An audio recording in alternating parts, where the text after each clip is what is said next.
қыз балаларға ұл балалармен араласу туралы үйретіледі ме? Біздер тек сол баяғы әдет ғұрып салт дәстүр деп соны ұстанып соны өзгертпей ұстайтын болсақ, онда ол біздің қол аяғымызды байлап қойғанмен бірдей. Қыз бала қашанда жолдасынан бір саты төмен тұру керек деп жаңағыдай теңін таппаған қыз бала одан сайын төмен түсіп, ақыр соңында отбасы ошақ қасының ғана айналасында қалып қояды. Үлгілі болып тұрған қыздар жігітті соңынан ілестіре алады деп ойлаймын. Еркекті ерін сүйреп адам еткен әйелдер де бар, иә?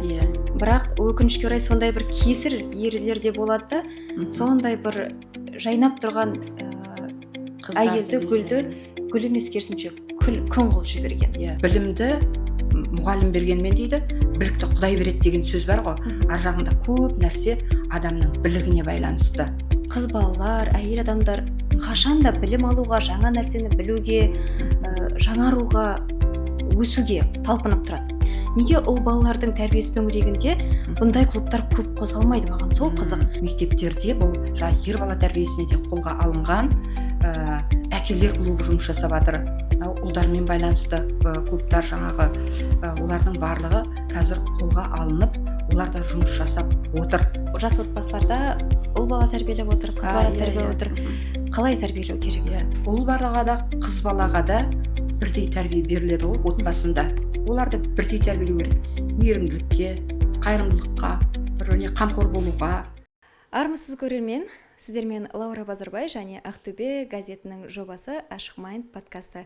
Бүгін бізде өте ерекше қонақ және ерекше тақырыптардың бірі деп айтуға болады. Бүгінгі күні үлкен мәселе болып тұрған, немесе үлкен бір кері қарама-қайшы пікірталастар тудырып жүрген қыз баланың тәрбиесі төңірегінде болмақ. Олай болса таныс болыңыздар. Бүгін бізде қонақта Алмагүл Сарбай, Шолпы қоғамдық қорының басшысы. Қош келдіңіз. Көңіл күйіңіз қалай? Алдымен көңіл күйімізді жақсылап алайық, өйткені бүгін бізде өте жақсы тақырып, ашық тақырыптардың бірі. Қазір білесіз, қыз баланың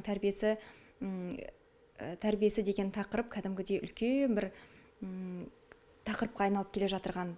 Бұрын тек қана мысалы қыз баланың тәрбиесі, қыз үндемеу керек, қыз осындай болу керек, қыз келін болуға дайындалу керек деген сияқты ғана бір жақты пікірлермен жүрген болсақ, бүгінгі таңда әртүрлі көзқарастар пайда болып, қыз бала даму керек, тұлға болу керек, өйткені ол ертеңгі күні баланы тәрбиелейтін ана деген сияқты көптеген жалпы жан-жақты даму туралы айтып жатырмыз. Енді жалпы осы Шолпы қоғамдық қоры да дәл осы бағытта жұмыс жасайды екен, иә? Соны жалпы Шолпы қоғамдық қоры туралы айтып өтсеңіз алдымен. Жалпы қыз балалармен жұмыс жасауды 2012 жылы бастадым. Ол кезде Ақтөбе облыстық тарихи өлкетану музейінде жұмыс жасап жүрген кезде енді бүкіл ұлттық құндылықтардың, бүкіл тарихтың, енді бүкіл осы қазақ ұлтына қажетті енді бүкіл ұлттың қазынасы жинақталған жер ғой. Енді міне сондай жерде қызмет жасап отырғасын жерде сол кезеңдерде мынау қыздарымыздың кіндігін ашып жүру деген кәдімгі сол кіндігін ашып жүру сол кезде ашық киіну сондай бір қыздарға әдет болып кетті де, сосын сол кезде бір ойланып, осы неге мынау қыздармен жұмыс жасамасқа, неге осы қыздарымызға айтпасқа, өзіміздің салт дәстүрімізді, әдет ғұрыптарымызды неге насихаттамасқа, жақсы неге үлгі өнеге бермеске деген мақсатта осы Шолпы клубы құрылды. Әрине қыздармен тек қана клуб аштым деп ол жерде бір 10-15 қыз баланы, я бір 20 қыз баланы жан-жақтан жинап мінемен клубпен жұмыс жасап жатырмын деп те айтуға болатын еді. Сол кездерде әсіресе мынау клубтар құру, жұмыс жасау туралы да ұсыныстар болды. Енді өтуге болатын еді, бірақ менің өзім ол тек қана 15-20 баламен жұмыс жасау емес, яғни сондай қыздарымызға жақсы ақыл кеңес беретін, енді сөзге шебер, аузы дуалы дейді ғой қазақта, өзі уақытпен санаспайтын, сондай жаңа көргені мол, сондай адамдарды өзімнің қасыма жинақтадым. Қазірде олардың саны 20-ға жуық адам бар, 19, менімен 20. Енді сол адамдар бәріміз бірлесіп, сол 2012 жылдан бері қарай сол жұмыс жасап келе жатырмыз. Қыздарымызға өте жақсы тәрбие беру ғой мақсатымыз. Мынау ата-бабаның салт дәстүрін дәріптеу болып табылады. Енді сол мынау қыз балалардың осы Шолпы деп қойылуында өзіндік сондай мәні бар. Өйткені мынау шолпыны қазақтың қыздары таққан, енді күмістен жасалған. Оны үнемі айтып отырамын жаңадан барған орталарға. Өйткені бұрынғы кездегі мынау шолпының салмағы 2,5-3 килограммға дейін барған ғой. Сол жаңағы ауыр салмақ шашқа тағылған кезде оның шаштың өсуіне де әсері болған. Енді шолпы жүрген кезде өзі жайлап қана жаңағы сылдырлап өзі сөйтіп жүреді ғой. Міне жаңағы қыздарымыз әдемі, жақсы, кәдімгі әдепті жүріп тұрған. Өйткені анау шолпы қатты сылдырлап кетсе, қатты сылдырласа, шалт қимылдаса сылдырлайды ғой енді. Сол кезде мынау адамдар қарап қалуы мүмкін. Мынау қатты шолпы сылдырлап, кім баласы екен деп қарап қалады ғой енді дыбыс шыққан жаққа қарай. Енді сонымен бірге мынау шолпының тағы да бір қасиеті жаңа ауыр салмақ. Енді басты бүйтіп басып кетпейді ғой енді. Мынау басты бүйтіп көтереді. Сол кезде мына иық қалыпқа келеді. Омыртқаның түзу болуы, міне осының бәріне де әсері болады. Жүріс-тұрыстың әдемі, сән салтанатты болуына. Қазір модель қыздарды дайындап жатыр ғой. Міне сонда ата-бабаларымыз жаңағы модель қыздарды дайындады деуге болады. Мына енді ауыр салмақты көтерген кезде бүйтіп қарапайым бүйтіп көтергеннің өзінде де иық қалыпқа келіп, омыртқа кәдімгі адам бір жөнделіп қалатын сияқты, түзуленіп, бір әдемі болып дене бітімі. Және сонымен бірге мынау тағылған шолпы шаштың ұшында тағылып тұрады, шашпен бірге өріліп тағылады ғой. Міне сонда жаңағы шашты жын шайтаннан қорғайды деген сенім, наным бар. Және сонымен бірге әрбір қозғалған сайын ауыр салмақ шаштың түбіне әсер етіп, басының қан айналымын жақсартқан, бас ауырмайтын болған, яғни басқа массаж жасаған деген сияқты. Сөйтіп қыздарымыздың мінез құлқына да өте керемет әсер еткен. Міне сөйтіп енді мен өзім көп балалы анамын.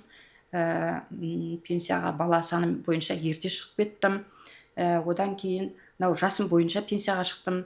Сол зейнетке шыққаннан кейін 2 жыл музейде істедім. Музей ұжымыменен бірге осы 2024 жылдың басынан бастап осы зейнеткер ретінде демалыстамын. Енді осы шолпы клубымен жұмыс жасағаннан кейін әрі қарай енді одан әрі де осы елмен, халықпен бірлесте жұмыс жасау үшін осы шолпы қоғамдық қорын құрдым. 2023 жылы сол музейде жұмыс жасап жүрген кезде шолпы қоғамдық қорын құрып, одан әрі қарай сол жұмыс жасап жатырмыз. Шолпы тек қана клуб бір ғана өзім ғана жұмыс жасап отырған жоқпын. Сонымен бірге қазір енді біздердің санымыз көптеген клубтар аштық, орталық, мектеп аштық деп айтуға болады. Мектептерде, мынау оқу орындарында, жоғары оқу орнында, Жұбанов университетінде аштық. Мынау педагогика ғылымдарының кандидаты. Ол кезде педагогика факультетінің деканы болды, Жанна Азатқызы мен бірге сол жаңағы шолпы тағылым кабинетінің тұсауын кестік Жұбанов университетінде. Қазір ол жұмысын жалғастырып жатыр деп ойлаймын. Өйткені біздер ашылғаннан 2018-те мынау ғылым жобасына байланысты апталық өтіп, соның аясында ашылған болатын. Сосын мынау тарих факультетінде оның деканы Гүлмира Көпеновамен бірге тұсауын кестік. Бірінші жас келіндер мектебі деп тұсауын кескен болатынбыз. Кейіннен оның атауы Сырғалым болып өзгертілді. Қазір енді университет көлемінде сол осы жақында естіген жақсылық хабарым сол Жұбанов университетінің басшылығының қолдауыменен енді бұл университет көлемінде жасайтын үлкен клуб болғалы жатыр екен, қолдау тауып жатыр екен. Өте қуаныштымыз. Сонымен бірге мынау мектептерде өте көп ашылды, колледждерде, мынау енді мектептерде өте көп, колледждерде мынау медицина колледжінде де Шашбаулым деген, мынау геолог мәдениет үйінде бар Шолпы деген. Шолпы деген бір ғана атау емес, яғни Шолпы деген көп атаулар бар. Енді өздерінің әркім қалауы бойынша қояды ғой атты. Сырғалым дейді, Шашбаулым дейді, Инабат дейді. Мысалы 30-шы мектепте сол сияқты 31-шы мектепте Шолпы деген бар. Сосын мысалы 60-шы мектепте Шолпы қыз балалар және аналар клубы болып құрылды. Міне осындай Ырғыз ауданында Үкілім деген клубымыз бар. Облыстық мынау клиникалық балалар ауруханасында Таңшолпан деген осы жұмыстарды атқарып жүрген. Сол өзімнің қасымдағы көпшілігі, өзімнің қасымдағы мынау Шолпы клубының кеңес мүшелері атқарып жатқан. міне соған өте қуаныштымын. Осындай бұның бәрі қолдау, бұның бәрі сол қыз баланың тәрбиесіне жалпы ат салысу. Енді бұл құрамындағы адамдардың көбісі енді тек қана әйел адамдардан тұрмайды. Сонымен бірге олардың ішінде ер адамдар да бар, ер адамдар да бар. Өйткені қыз бала тәрбиесіне ер адамның да өзіндік қосатын үлесі бар, орны бар. Оған да біздің жаңағы Серікбай ағай, ақын, өзі суретші, Қазақстан журналистер одағының мүшесі, және сонымен бірге облыс әкімдігіндегі қоғамдық кеңестің мүшесі болып келеді. Бижан Қалмағанбетов, облыстық мәслихат депутаты, құрмет орденінің иегері, Нұрлан Есенғазы, қазір облыстың бас биі. Бұрын бұлар 2012 жылдан бастап келе жатыр. Енді бұлардың белсенділігі сондай, осындай биіктерге көтеріліп жатыр. Жалпы түсінікті, енді көбейіп жатыр. Жаңағы енді өзіңіздің сұрағыңызға қарай енді жауап берейін. Мен анау әрден бастап жатырмын барлығын. Енді қазіргі қыз балалардың тәрбиесі енді жаңа өзекті деп өзіңіз айтқандай, қыз балалардың сөйлеген сөзі, іс-қимылы, жүріс-тұрысы қазіргі мынау әлеуметтік желіде де өте көп жаңағыдай айтылып жүр. Қыз бала бүгінгі болашақ ана, жар деп қана қарамаймыз. Әрине олардың өмірде, қоғамдық өмірде өзінің орны бар. Кәдімгі тұлға болатындай аналар болып қалыптасуына да біздің көмегіміз тиеді деп ойлаймын. Сонда көмек дегенде қандай жұмыстар жасалады ол жақта? Маған сол қызық болып отыр. Жұмыстар болғанда тек қана қыз тәрбиесі деп біз тек тәрбиемен тек сол бағытта не қылмаймыз. Әрине бұл жерде олардың кітап оқуға, денсаулығын сақтауына да, олардың және сонымен бірге мынау өзіміздің батыр қыздарымыз туралы мәліметтер, тарих жағынан да өте көп жаңағы мағлұматтар беріліп, таныстырылып отырады. Өйткені олардың жан-жақты дамуына, сосын мынау қазір қоғамда болып отырған жағдайлар, мынау жолдаулар, осылардың барлығы қамтылып біздерде. Сосын мынау мемлекеттік бағдарламалар бар ғой, салауатты өмір салтын сақтау, денсаулыққа байланысты. Міне осылардың бүкіл бағыттарын түгел кәдімгі ұштастырып, барлығын қамтып жүргізіп отырамыз. Маған сөзіңіз бөлгеніңізге кешірім сұраймын. Маған бір нәрсе қызық, енді жаңа айттық қой, осы уақытқа дейін қыз баласының тәрбиесі тек қана жаңағыдай өзіңіз айтпақшы, тек қана апа әжелерін ғана жинап алып, тек қызға өсиет айтумен ғана бір шектелетіндей ғана болып көрінетін. Қазір енді өзіңіз айтып жатырсыз, ұлы балалар да қатысады деп, және ол жақта сабақ беретін ер адамдардың да бар екені туралы. Жалпы соның ішінде маған бір қызығы, қыз балаларға ұл балалармен араласу туралы үйретіледі ме?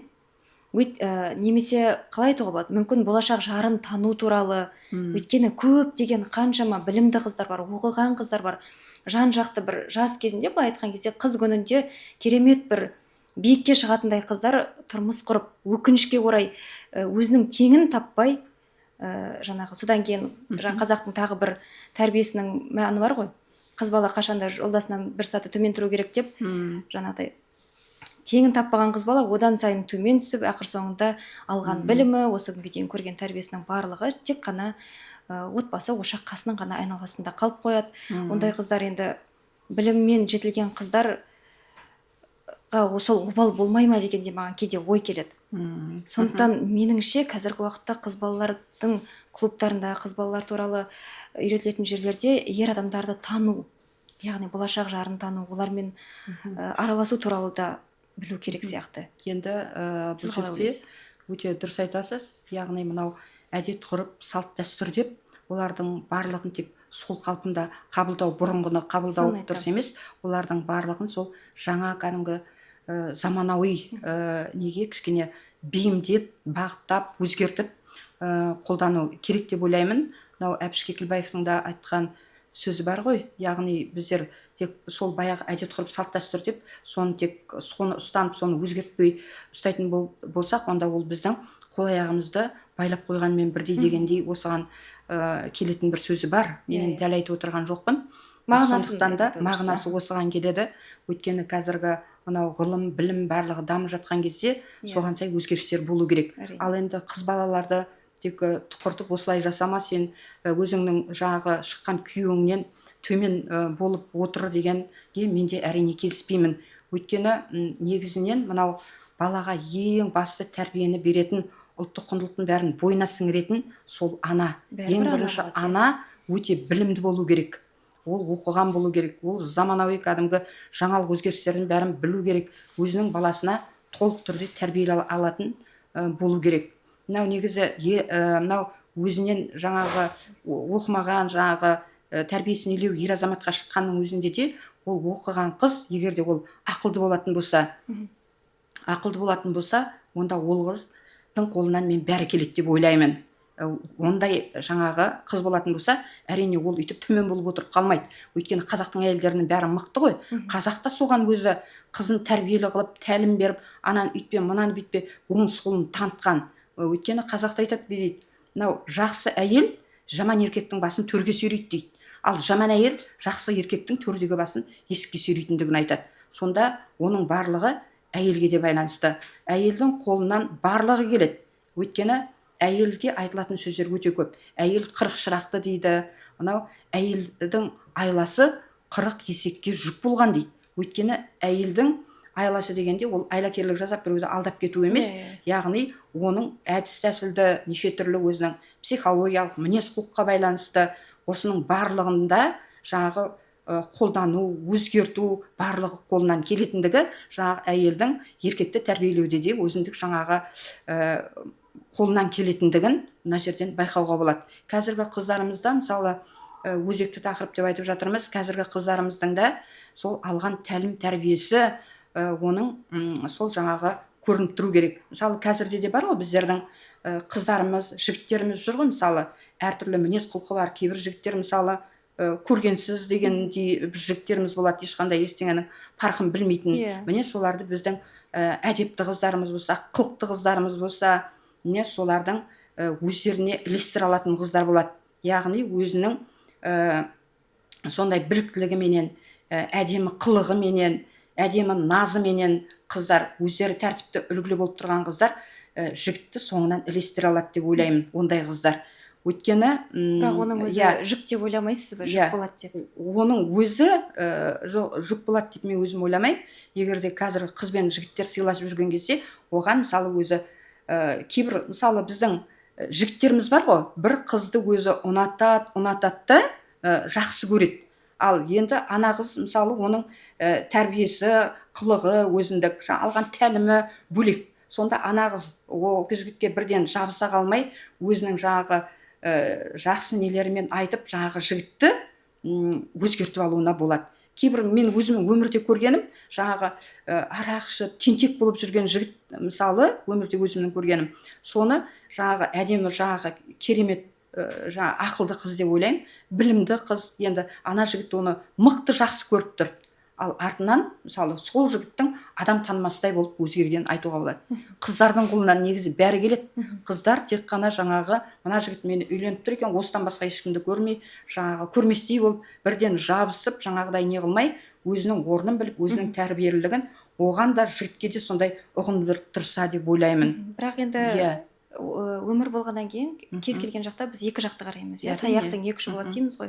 Өзіңіз айтпақшы, жаңағыдай еркекті ерін сүйреп адам еткен әйелдер де бар, иә. Бірақ өкінішке орай сондай бір кесір ерлер де болады да, сондай бір жайнап тұрған әйелді гүл емес, керісінше күн қылып жіберген. Ондай жағдайда не істеу керек? Дұрыс айтасыз. Енді ондай өмірде бар, түрлі жағдайлар бар. Бұл жерде деген кейде бүйтіп қарап отырсаң, ол әркімнің жаратылысы әртүрлі ғой. Өмір болғасын бәрін көріп отырмыз. Біздер тек былай сөзбен айтамыз ғой, солай деп айтамыз. Бірақ өмірде оның қанша не салса да, тіпті қалыпқа келмейтін адамдар да бар. Оны ешқандай да жасыруға болмайды. Оның өзіндік жаңағы қиындығы да бар. Ол қанша енді, өйткені анау бала шағынан өзінің ата-анасы бере алмаған тәлім тәрбиені, өзінің ар жағындағы бірлігі болмай жатса, оны дәл сондай қалыпқа түсіріп, ондайды мен қалпына келтіремін деуде кей жағдайда тіпті айтуға да, жасауға да келмей жатады. Өйткені қазақта айтады ғой, мынау барлық жаңағы айтылады, мынау біздің ата-бабаларымызда үлкендеріміз айтылған сөз, енді ата-баба депсем енді мүмкін білімді мұғалім бергенмен дейді, білікті Құдай береді деген сөз бар ғой. Ар жағында көп нәрсе адамның білігіне байланысты. өзің мысалы білік дегенде Құдай да береді, сосын енді білікті мынау өмір сүру барысында адам өзі оқып тоқу арқылы да адам өзінің білігін толтырып жетістіре алады. Ол көп ретте сол білікке де байланысты. Әрине мұндай жағдайлар қазір біздің осы күнделікті өмірде де кездеседі. Оның жоқ қасиетті, жоқ тәлім тәрбиені, өзінің ондай ойында жоқ дүниені әрине қалыптастыру жаңағы бір жағынан оңай дүние де емес, ол қалыпқа келмеуі де мүмкін. Жаңа өзіңіз ғана айттыңыз ғой, шолпыдан басталған, қоғамдық қорынан басталған көптеген қыздарға арналған жаңа нелер, бірлестіктер қазір көп жерлерде асып жатыр деп.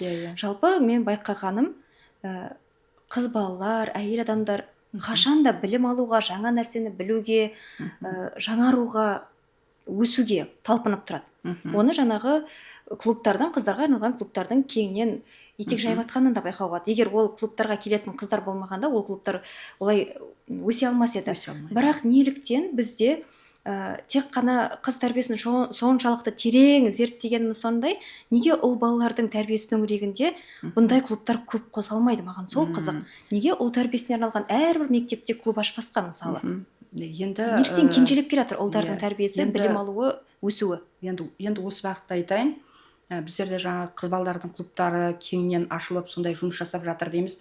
Қазіргі кезде бұл да қолға алынған. Өйткені мынау айтатын болсақ, мысалы біздер осы 30-шы мектепте даналық клубының ашылуына қатыстық. Сол даналық клубының мысалы кездесулеріне барып тұрамыз. Және сонымен бірге осы жақында ғана мынау 27-ші мектепте Аянат деген қыз балалар клубының тұсауын кестік. Сосын аналар клубы ашылып жатыр. Және сонымен бірге қазір мектептерде бұл ер бала тәрбиесіне де қолға алынған әкелер клубы жұмыс жасап жатыр. Ұлдармен байланысты клубтар жаңағы олардың барлығы қазір қолға алынып, олар да жұмыс жасап отыр. Енді мен осы бағытта тағы да бір айтатыным, біздерде мынау осы жұмыстар, кәдімгі сол жұмысты басқарып жүрген адамдар түбегейлі соған етене араласып, жан тәнімен істесе екен деймін. Мына біздерде өткізіліп жатырған шындығына келген кезде әкелер конференциясы өтті осы. Енді сол кезде де менің көп іздеп қарағаным не? Менің көп іздеп қарағаным анау жаңағы белгілі бір мекемені басқарып, мекемеде қызмет етіп жүрген әкелер емес, менің іздегенім қарапайым әкелер. Сондай отбасында, сондай жаңағы берекесі жоқ отбасылар болады ғой. Міне солардың әкелері, балдарымен жұмыс жасай алмайтын әкелер. Міне сондайларды мен іздедім. Бірақ залдан көбіне менің көргенім ең бір жаңағы өздері қалыптасқан, жаңағы білікті, сондай жаңа мекемеде қызмет етіп отырған, енді олардың да іштерінде мүмкін бар шығар енді, бірақ сонда да әсіресе жаңағы әлеуметтік жағдайлары төмен, сондай ата-аналармен кішкене өмірде өзі тәртіпсіздікке көп ұрынатын, сондай ата-аналармен бірлесіп, соларды шақырып, соларды тартып, сөйтіп жұмыс жасаған дұрыс деп мен өзім ойлаймын. Ал енді мынау қазақ қыздарын айтатын болсақ, қазақ қыздарының тұлға болып қалыптасуы бұрынғы кезде де қазақ халқында қызды қонақ санап, төрге отырғызып, жаңағы қызына аттың жүйрігін мінгізіп, жаңағы қыздарға күйеуге кететін кезде де оларға жаңа сәукелесін жасап, мысалы біреулер сол сәукелені 5 жорғаға жасатса, 5 жылқыға, кейбіреулер 25, 250, 500 жылқыға дейін жаңағы қыздардың сәукелесін жасатқан. Яғни ол әке шешесі тек қана қызының сол қыз күніндегі жағдай емес, тіпті оның болашақтағы өміріне де осы жасалған жаңағы сәукеленің пайдасы тиетін, оған қиыншылықтан құтқаруға да пайдасы тиетінін сол білген деп айтуға болады.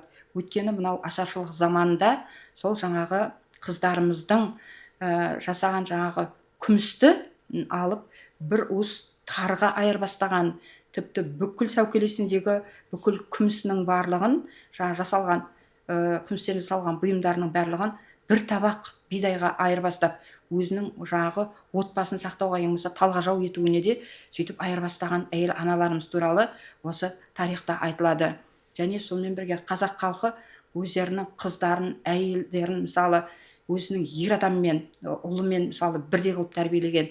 Өйткені олар ақылды болған, дана болған, енді және сонымен бірге мынау ел қорғау ісінде ермен бірдей атқа қонған деп айтуға болады.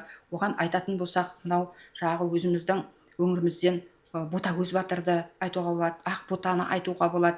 Өзіміздің ерлермен бірге мынау отан соғысында от кешкен Әлия, Мәншүк апаларымызды, Хиуаз апаларымызды, осылардың барлығын айтуға болады. Және сонымен бірге мынау тарихтан да білетініміздей, мынау Әбілқайыр ханның мысалы әйелі Бопай ханым туралы айтуға болады.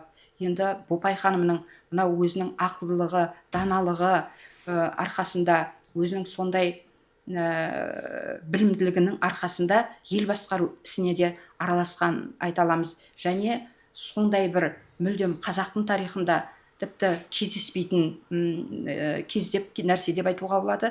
Әбілқайыр ханның осы Бопай ханымды өзінің жаңағы дипломатиялық кездесулерге ертіп барғанын да айтуға болады. Өйткені жаңағы оның сол өзінің көзқарасын, өзінің айтар ойын, соның барлығын Әбілқайыр ханның ескеріп отырғандығын, және сонымен бірге тіпті өзінің біліктілігі, білімі сол жаңа Бопай ханымның мынау орыс патшасы жаңағы Анна Янаннаға хат жазуы, оның одан кейін өзінің балаларының ел басқару ісіне араласуы, осының барлығы сол ананың берген ақылы, ананың берген үлгісі, өнегесі, ата-ананың міне осы жерде де көрінеді. Яғни біздің қазақ қыздары жаңағы үйден осы күні айтылатын сөздер бар.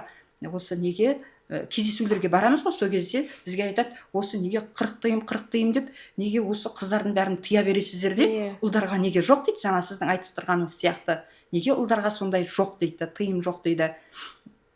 Әрине ол қыздарды тыйып тастау емес, ол қыздарды жақсы болып өссін, әдепті болып өссін деген мына ата-ананың соған жаңағы өздерінің тілегі ғой, ниеті. Қатты күлме дейді. Бұл жерде тыйып тастау ма, оны бірден істауға. Қатты күлме, яғни орынсыз күлме дейді. Темекі тартпа, арақ ішпе, өсек айтпа. Осының бәрі жаман нәрсе ме? Жоқ. Яғни бұлардың барлығы өте жақсы нәрсе. Оны Әбділхан Нұршайықов ағамыз айтады ғой, қызға қатты күлудің қажеті жоқ, жігітке жымиып күлгенде жарайды, жетіп жатырғанын айтады мысалы. Сол сияқты енді қыз баланың өзінің орнықты, салмақты, өзінің сондай өзін өзі ұстауы ғой, ол қыз балдарды басып тастау емес. Яғни бұл біздің қыздарымыздың жақсы тәрбиелі болып өсуі.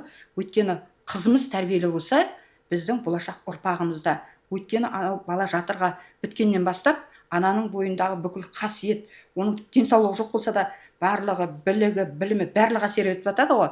Мысалы, баланың аяқ ауыр болғанның өзінде қазақ халқында мынау аналардың жақсы тамақтануына көңіл бөлген. Мысалы, ауыл әйелдері, мысалы, бір асқа жерік болса, мысалы, ауыл әйелдеріне, мысалы, бала жатырға түскеннен кейін де өздерінің жасайтын тойлар бар ғой. Міне сол кезде ауыл әйелдері неге жерге екенін сұрайды да, сондай тамақтарын әкеліп беріп жатады. Неге жерге екенін, мысалы, не қылу керек? Оны жеу керек. Өйткені неге? Өйткені ол адам нені аңсайды? Әркім өзіне мысалы жегісі келген кезде мүмкін өзіне жетпейтін витамин керек шығар оған. Кейбіреулер мысалы нені жаңағы жыланның етіне дейді, біреулер жаңағы сондай нелерге мысалы мен өзім табақ қылған кезде көршіде қаным апам табанан пісіреді, өзім де табанан пісіремін ғой, бірақ өзімдікін жегім келмейді де, көршідің табанан жегім келеді деген сияқты. Сонда жаңағы барлығы қазір қыздарымыздың мынау жалаңбас жүруі, жалғыз капрон киіп жүруі, барған кезде осылардың бәрін айтамыз. Өйткені қыз баланың денсаулығы жоқ болса, ауру болатын болса, болашақта ол ана болғанда қандай бала не керек келеді. Яғни біздерге керегі не? Біздерге керегі дені сау, ақылды, салауатты ұрпақ. Өйткені біз болашағымыздың жарқын болу үшін, болашағымызды жасау үшін біздерге мықты жетілген сондай ұрпақ керек, дені сау ұрпақ керек. Сондықтан соның барлығын аналар ескеру керек. Және мысалы сонымен бірге ана өзі ішіне бала біткеннен кейін мына қазақта әдемі жерге қарау, көк аспанға, жайқалған егінге, әдемі күннің сәулесіне, айналадағы ерекше құбылыстарға жақсы деген қараса да, адамның ойы әсемден, оның да мынау іштегі балаға беретін әсері зор екендігін айтқан. Иә. Енді жаңа айтып жатсыз ғой, қыз балаға 40 үйден тыйым деген сияқты, немесе басқа да жалпы тәрбиеге байланысты көптеген мақал мәтелдер, неше түрлі тыйымдар, нанымдар бар екені рас. Енді бұл жерде қазіргі не үшін бұл жаңа пікірталас тудырып жатыр дейміз ғой, бұл қыздарға соншалықты тыйымның көп болғаны емес, осының кереғар жағының бұл осы тыйымға сай болмай тұруы. Бізде өкінішке орай бүгінгі таңда, енді өзіңіз естіп жатсыз, жаңа салтанаттың мұңы дейді, тағы да басқа неше түрлі қазір заңдар шығып жатыр, неше түрлі сөз тіркестері еніп жатыр, иә, оның барлығы қазақ қыздарының көрінісі. Жалпы енді бұрын солай ойлайтынбыз, тек қана қазақ қыздары ғана, мен ойлайтынмын, таяқ жейтін шығар, күйеулері ішетін шығар деп әйтсе де, енді оқыған сайын, көрген сайын білесің, бұл жалпы бүткіл әлемдік мәселе екенін, кез келген жерде жалпы әйел адамды төмендету деген нәрселердің бар екені. Бірақ осыған орай енді керісінше неліктен бізде ол баланың тәрбиесін жіберіп алдық деген мәселе осы жерде болады да. Неге мысалы жаңағы қызға қатты күлме, мысалы жаман нәрсеге жолама деген кезде біз ол балаға, мен тіпті естігенім де бар, бұл кәдімгі қоғамның ішіндегі бір сөз де болып кетті, еркін. Қыз бала, сен оқы, ертеңгі күні оқуың өзіңе керек болады. Ол бала оқымасаң қой, тәшкі сөйлесең де әйтеуір отбасыңды асырасаң. Бірақ ол тәшкі сөйлейтін бала ертеңгі күні оқыған қызға қалай жар болады дегенді біз ойламай қалдық та, өкінішке орай. Соның зардабын біз бүгін тартып жатырмыз. Енді қазір мысалы отбасына келейік, шағын отбасы, жас отбасы дейік. Қыз тәрбиелеп отыр, ұл тәрбиелеп отыр. Екеуіне қалай қарау керек? Кімді көбірек құрметтеу керек, кімге көбірек білім беру керек? Әлде тең болу керек па? Әлде ұл баланы жұмысқа, білімге салатын уақыт жетті ме? Қазіргі пікірталас негізі осы туралы сияқты. Тек қана қыз балалардың білімі деп баса бермейік, қыз балалардың тәрбиесі деп қыз балаларға ғана көңіл бөле бермейік. Қыз балаларға лайықты жігіт келсе, айтады ғой, әйел адам ерінің иманында, қалай еді? Әйел адам ерінің жаңағы дінінде болады дейді деген сөз бар. Шынымен де ер адам қалай жүрсе, қыз бала соған сай өзі де реттеліп алады негізі. Қыз балада сондай оның туа сала ода бір сондай бейімделуге, бір әлсіз болуға деген ода бір икемділік бар ғой. Егер оның қасында мықты, білімді, өзіне сенімді, кез келген жерден алып шыға алатын ер адам болса. Енді бұл жерде сізге сұрағым, жаңа айттыңыз, шолпы қоғамдық клубында тек қана қыздар емес, оған сабақ беретін ер адамдар да бар деп. Енді сұрақ, оған келетін ер балалар бар ма? Мысалы, неліктен бір айда бір күнді ұл балаларға бөліп, сол клубқа, мысалы, жаңа айтып жатамыз ғой, қызда айла көп деп. Келіңіздер қыздардың клубына деп ұл балалар шақырсам, қыздардың клубында бізде не бар деп шошып кетуі мүмкін. Бәлкім шай ішіңіздер клубқа келіп деп ақырып, сол жерде мысалы қыз балаға қалай құрмет көрсету керек, қыз баланы қалай жол беру керек, тағы да сол сияқты деген мәселелерді қосасыздар ма? Әлде уже енді қосып қойдыңыздар ма? Маған сол мәселе қызық. Енді бұл жерде жаңағы мен сізге бірден екі сұрақ қойып жібердім, иә. Ер балдарды әкеліп, ер балдарды шақыру емес, біздердің жаңағы өздеріміздің жұмыс жасап отқан клубтарымыз бар ғой, клубтарымыз бар. Сосын біздер кейде өтініш жасаймыз. Мектептерді өзім қарап отырамын да, кейде айтам, мысалы ауданға барып іс-сапарлармен барған кезде де айтып отырамын, сіздерде осындай клуб бар ма, сіздерде осындай жұмыс жасалынып жатыр ма деп сұраймын. Сосын айтам, сіздерге неге осындай клуб ашпасқа, біздер тәрбие беруге, егер де сіздерде жаңағы оның реті, жобасы сондай не болып жатса, біздер айтайық, қандай бағытта болу керек деген сияқты сөйтіп айтып отырамыз. Ал енді жаңағы ер балдарды қатыстыру, біздердің жаңа өзіміздің жетекшілеріміз бар ғой, жұмыс жасап отырған, олар өздері біледі, өйткені барлығымыз ол неде ортақ жаңағы пікірге келіп сөйлесіп отырамыз ғой. Олар міндетті түрде ер балдарды да сөйтіп қатыстырып отырады. Әрине, осы мысалы кей мектепке барғанда қыз балдарды әкеледі де, тек қана қыздар клубы дегесін кейбіреулер тек қана қыз балдарды жинап қойған мектептер болды біздерде. Сосын енді ондай жағдайда біздер айтамыз, біздер жаңағы ер балдарды әкеліп қатыстырыңыз деп. Ал кейбір мектептерде болды, біздерге дәл осындай айтатын тәрбие ер балдарға бізге керек.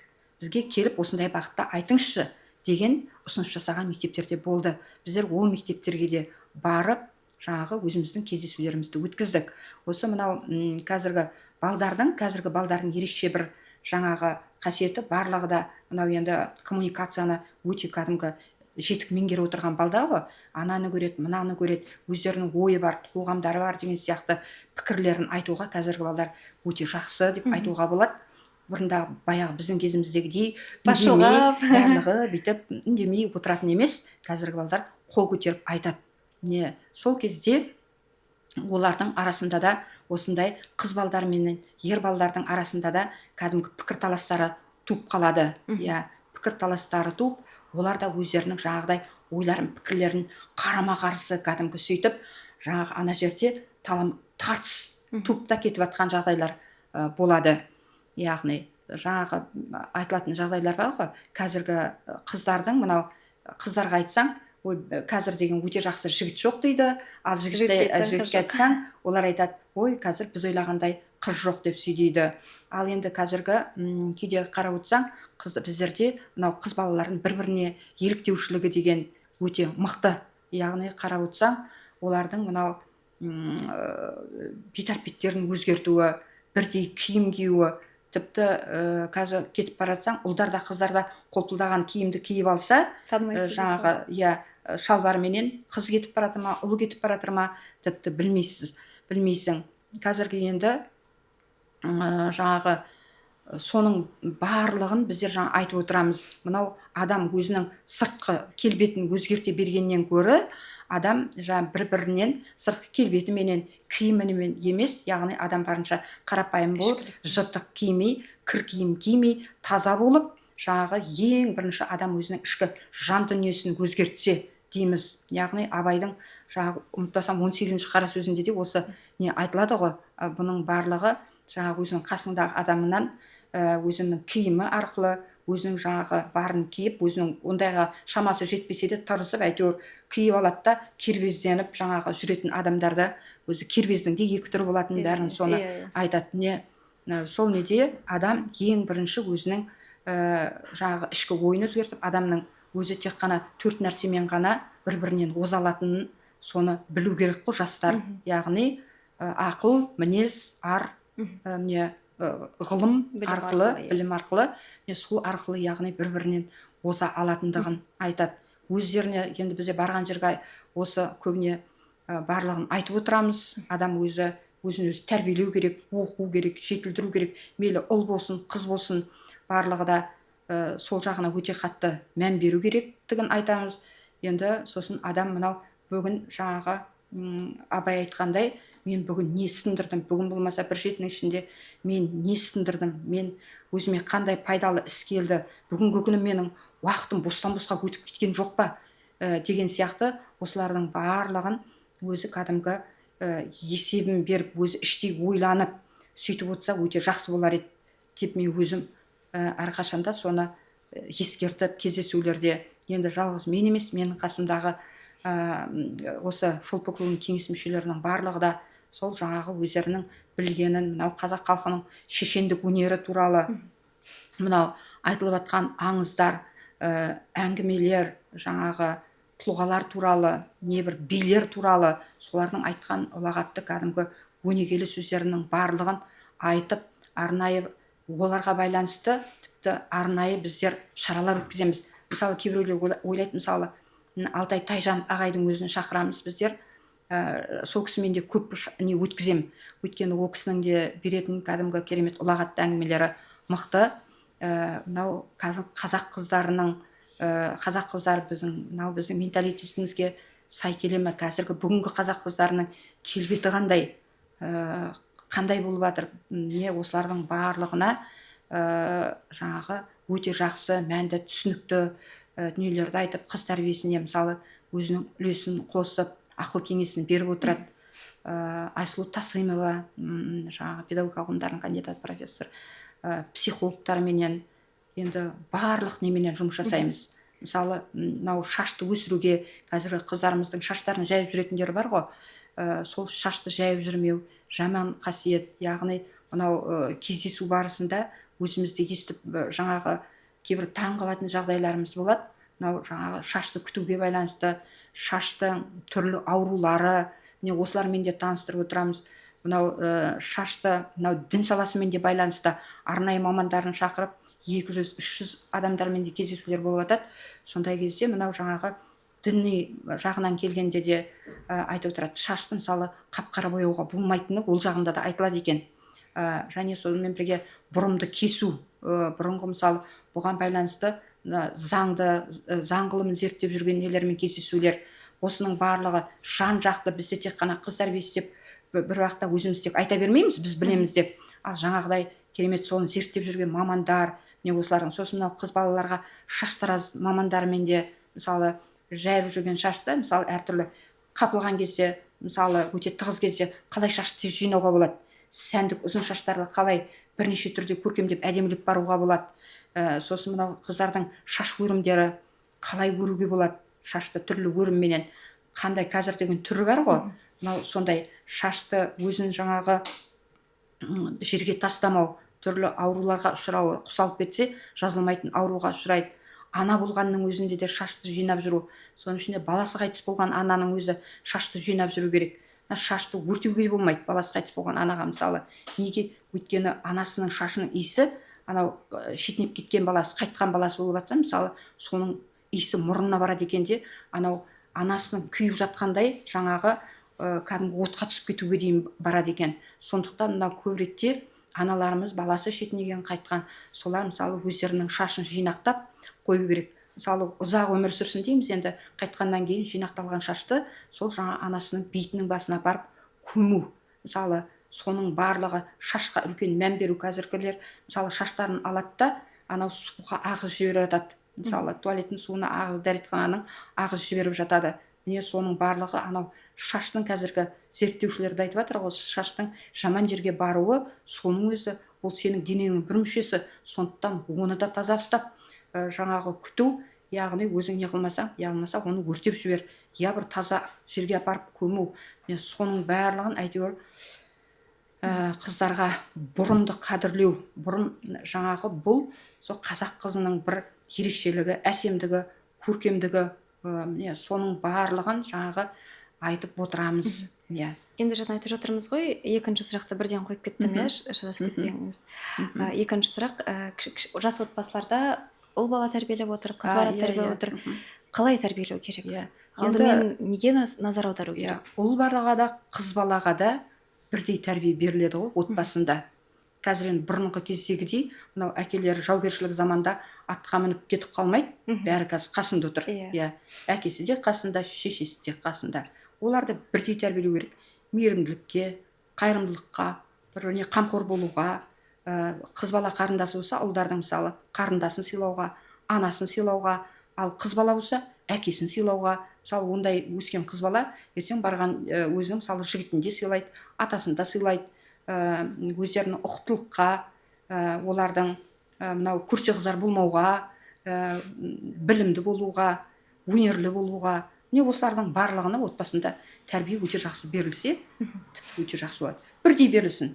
Жаңағы дос бола білуге, үйренуге, кітап оқуға. Мысалы, қазір енді бұрынғыдай ауылда тұратындардың енді жұмысы бөлек болады ғой, ал қалада көп жұмыс жоқ. Ол жер үй болсын, ол көп қабатты үй болсын, барлық жерде қазір барлық жағдай жасалған. Енді осы жерде үйдің жұмыстары деген мәселе тағы шығады.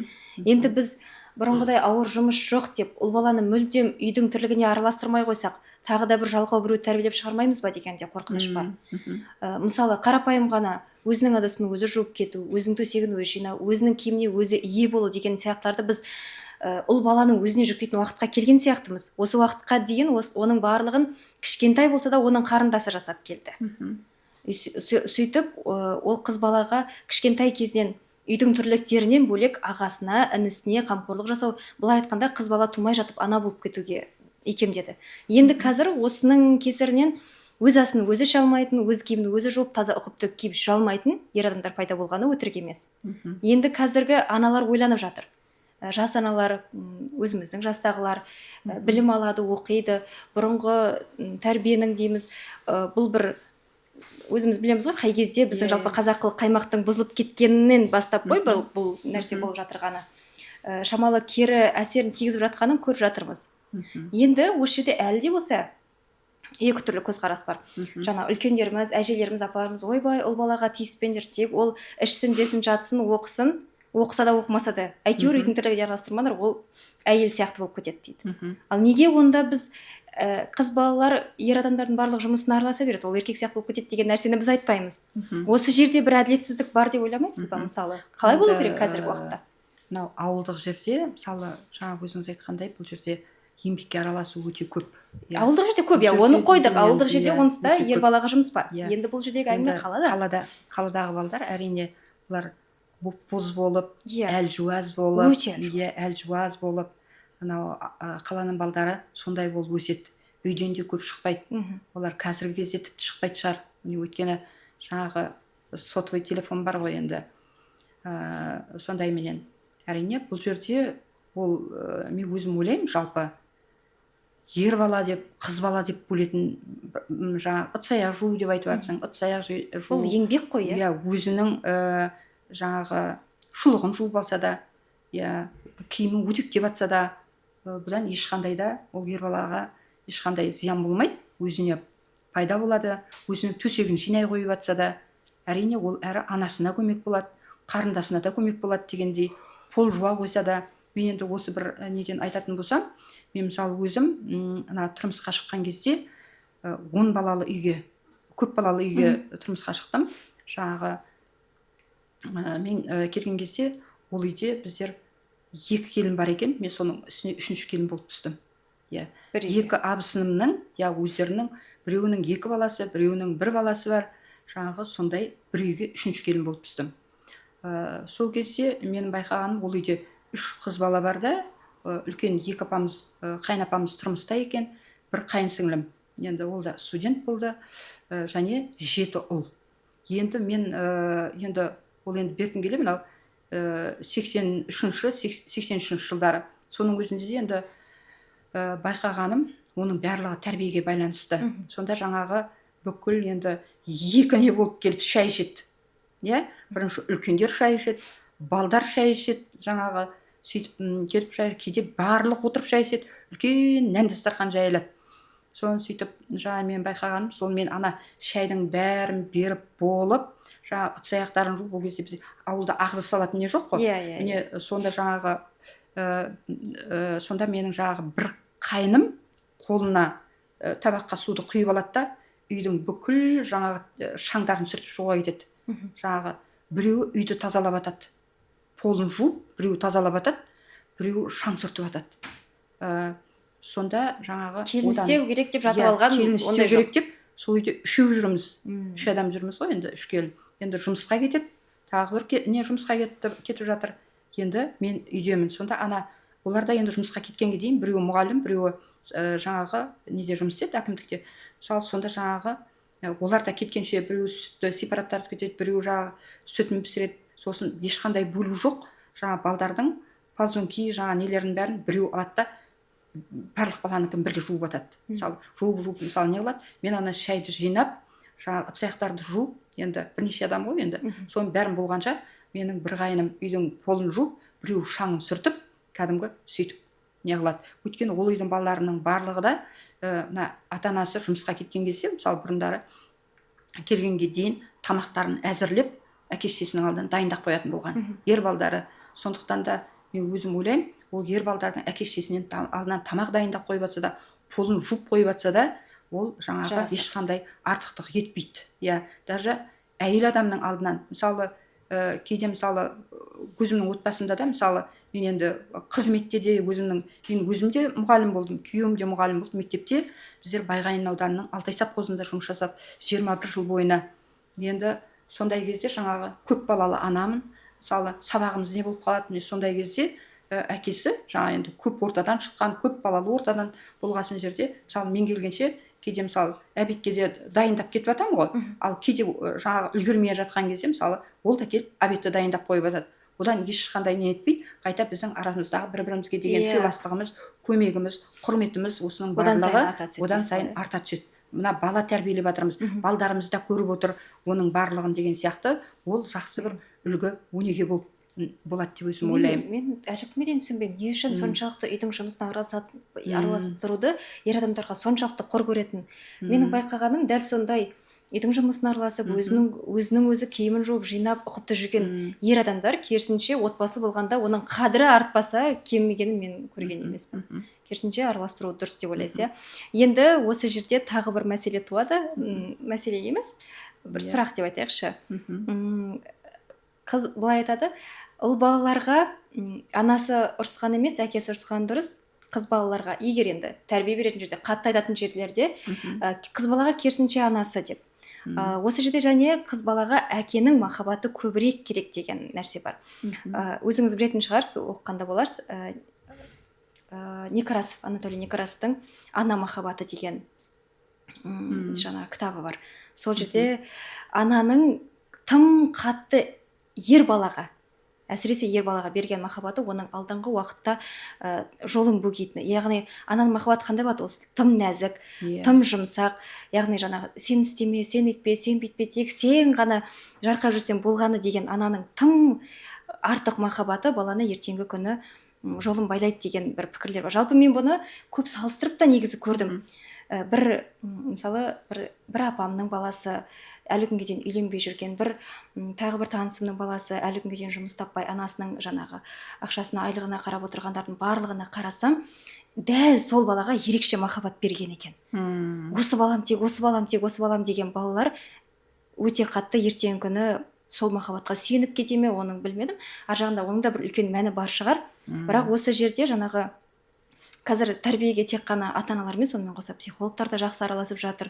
Оны бір психологтардың енді алып тастайтын мүлдем керек емес пікірлер болса, бір психологтардың шынымен пайдаға асатын пікірлер де бар. Өйткені мына енді кішкентай кезімізде ештеңені білмейміз де, бірақ байқаймыз.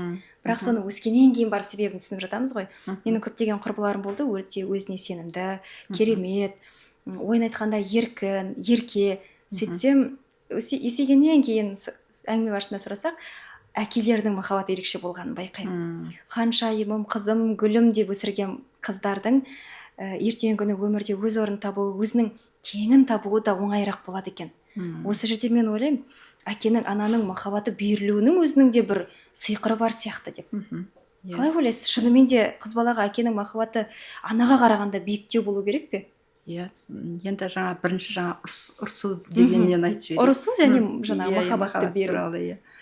Енді бәріміз де жаңағы бала тәрбиелеп отырмыз, орын жерінде ұрсамыз, ұрыстым. Сол, енді қазір психологтар айтады ғой, бір бұны көріп отырса жоққа шығару мүмкін, балаға ұрыспауға болмайды деп. Бала болғасын жерде оны тәйт дейтін бір уақыттар болады. Әрине, тәйт дейтін уақыт болады. Ескеру керек. Әйтпесе ол деген болмайды. Ол шыбық қой. Оны деген ескертіп отырамыз. Мынауың не деген сияқты. Бірдеңені бүлдіріп жатса да былай істеуге болмайды деген сияқты. Қатаң қабақ танытатын кездер болу керек. Болады. Сосын енді мынау енді мен ойлаймын, қызға да ұрсамын, ұрыстым мен өзім. Ұлға да ұрыстым. Ұрыспадым деп айтпаймын, ұрыстым. Енді мектепте мысалы мен 21 жыл мұғалім болдым. Жаңа балдарға да ұрсамыз, айтамыз. Мынау енді жаңағыдай солай, былай болу керек деп айтып отырамыз. Тәрбие сағаттарында енді қатты жек ұрыспағанмен де ұрсасын. Енді жаңағы көп ретте мынау анасы ұрса бергенмен ананың сөзі деген көбіне балаға жұмсақ қой, ол өтпейді. Ол қайтсаң да қызға артынан ол деген жаңағы енді мынау енді елестеткен қолмен ет ауырмас деген. Ұлға да қызға да анасы ұрсады, бірақ әке ұлға қатал болып, әке ұрысқанменен қыз балаға ұрыспаған жөн. Керісінше анасы арқылы шыққан ғой, бұрындар өздеріңіз білесіздер ғой, қызың айтсаңшы деп. Әкесі қыз балаға ұрыспағаны жөн. Өйткені әке ұрсатын болса, ол кішкене қыз балаға ол басқаша не болуы мүмкін, әсерде қалуы мүмкін.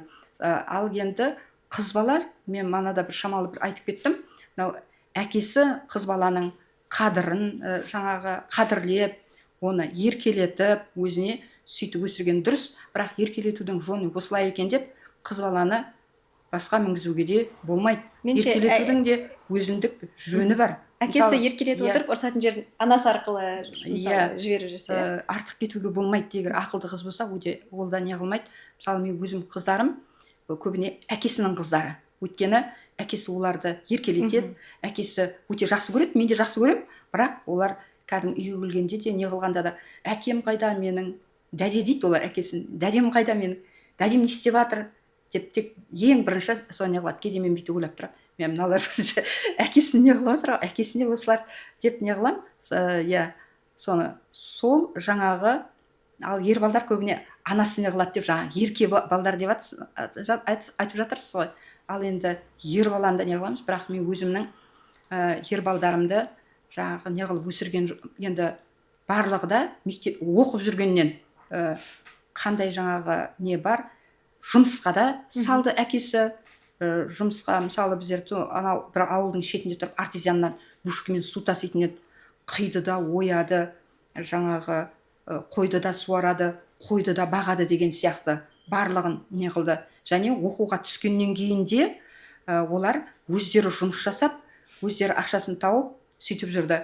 Жаңағы үлкен баламда мысалы грантта оқып жатты, бірақ ол өзі қосымша жұмыс жасап, кәдімгі өз пайдасын тигізіп жаңағы. Өйткені мына біздер мына дастархан басындағы әңгіменің өзі де балаға үлкен әсер етеді ғой. Иә, балдарға артық жаңағы отбасына неге байланысты айтпаймыз, бірақ жаңағы сөйтіп мен сондай не жасайын деп едім десе, біз балаға қарсы емеспіз. Өйткені өзі жетіліп, өзі сондай мен сөйтіп жасайын деп қасындағы балдардан көрсе де әйтеуір біздер енді оған сен өзің ақша тап деп айтпаймыз. Өздері несін білдіріп жатса жаңағыдай. Одан кейінгі баламда өзі ол енді ақылы түрде оқып, ол да жаңағы өзі жұмыс жасап бір жағынан оқуына төлеп, өзі жаңағыдай не қылып, оның бір жағынан олар балалар еңбек етуді үйренеді, өмірді көреді, адамдармен байланыс жасап қарым қатынаста болады. Ол балдарға ойбай ананы тиме, мынаны тиме деп, ол балдарды олай жаңа үгіктей, соның ішінде ер баланы. Өйткені ол да ертең осы сол бала күйінде қалмайды, жаңағы әке болады, мойнына жауапкершілікті алып, сол қызметтерді атқарады. Сондықтан да баланың өзінің мінез құлқының жұғатын жаңағы өнеге алатын бірінші ата-анасы, ұстазы, қасындағы жүрген достары деп айтады ғой. Міне қазіргі кезде енді балдардың көбіне жаңағы достарынан көргенде не қылады. Мысалы сол біздер сен ақша тап деп жаңа не қылмасақ та, өздерінің айналасына қарайды, өздерінің қажеттіліктері болады. Мысалы мен оған аз беруім мүмкін ғой, мысалы осылай өзімнің неме байланысты, сондай да өзінің қажеттілігіне байланысты. Енді тфа-тфа әйтеуір Аллаға шүкір, балдарымыз қазірде де өздерінің әйтеуір істерін басқарып, сондай неде өз жұмыстарыменен солай іс жүргізіп отыр. Жалпы қыз балаға әкенің махаббаты керек екенін жоққа шығармайсыз. Керек. Енді бізге берілген уақытта тез өте кетіпті. Алдымызға Ана деген журнал алып келіпсіз. Бұл не журнал? Сол туралы айтып өтсеңіз. Бұл журнал 2023 жылы 5 мамырда, бұрынғыша енді баспасөз күні ғой, дәл сол күні біздер осы тіркеттік. Яғни осы журналды содан бері қарай осы Ана журналын қоғамдық қорының жанынан, қоғамдық қоры міне осы шығарып отыр. Бұл ешқандай облыстық мемлекеттік журнал емес, жеке шығарылып. Облыстық мемлекеттік журнал емес, яғни бұны жеке шығарып отырмыз. Бұның демеушісі өзімнің отбасым, яғни күйеуім, балаларым, және сонымен бірге мынау хабар сервис типографиясы өзінің сәл жеңілдігін жасап отыр. Оған да осы нені пайдалана отырып үлкен алғысымды айтамын. Енді бұл жердегі мынау Құдайберді, Шәкәрім Құдайбердіұлының сөзін айтуға болады. Өміріңді сарп қыл, өлгеніңше жобатап, жол көрсет, болашақ ұрпақтың қамышын дейді ғой. Міне сол сияқты әйтеуір өзімнің мынау барым, өзімнің бойыма жиған тергенім, білімім, білігім, мен нені білемін, өзім енді музей істеген жерде экскурсиялық бұқаралық бөлімді басқардым. Өзім ауылда тұрдым 21 жыл бойына. Өзімнің әкемнен, шешемнен, атамнан, әжемнен алған үлгім, міне осының барлығы мен тек қана өзімнің отбасым емес, осы басқа адамдар да білсін, өзімнің жинақтағаным, естігендерім, міне осының барлығы осы тек аузында қалып кетпесін, ертең қағаз бетінде қалсын. Қағаз бетінде де қалсын деген ой. Енді бұл жердегі ең маңызды нәрсе, бұл журнал 2023-те 3 номерді тек қана өзіміз шығара аламыз ба, әрі қарай қалай болады деген мақсатта ғана шығарып көргенбіз. Одан кейін 2024 жылдан бастап арнайы біздер бұған куәлігін алып, республика көлемінде таралуда, жазылуға болады. Қазпоштадан барып 76226 деген индексі бар. Енді бұл журналдың идея авторы Еркін Қарасайлы Дінахметов деген. Енді бұл жерде Ана журналының мақсаты ұлттық сана сезімге сіңіп, арғы тегімізден келе жатқан ұлттың асыл қасиетін, ата-баба өсиетін, ана тілін, салтын, қазақ халқының ғасырлар бойы жалғасын тауып келе жатқан дәстүрін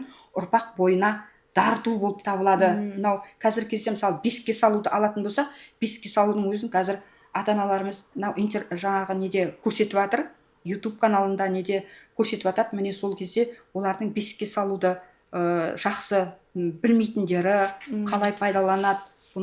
Сосын жаңағы би дегенде шығып жатыр ғой, мына бесікті нағашысы әкеледі деген.